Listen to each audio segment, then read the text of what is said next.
Communauté sénégalaise vivant au Mali, ambassadeurs accrédités et membres du gouvernement se sont mobilisés pour réserver un accueil chaleureux au président sénégalais Bassirou Diomaye Faye.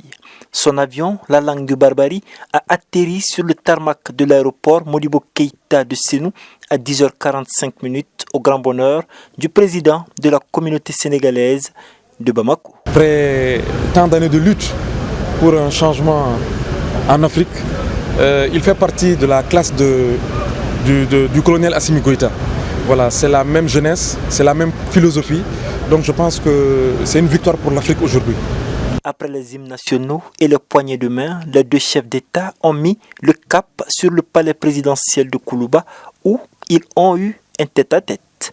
Dans la salle d'à côté, les ministres attendaient la fin des échanges entre les deux hommes pour une réunion élargie. Après plus de 2 heures d'échange, le président sénégalais a fait le point des sujets qui ont été débattus.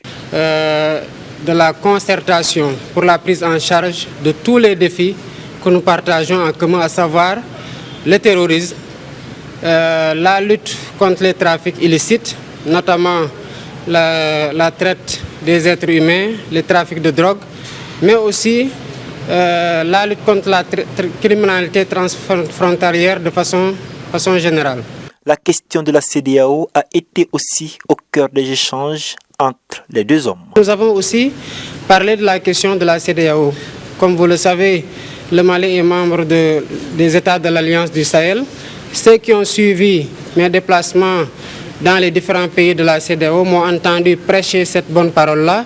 Je me suis évertué à en échanger longuement avec le colonel.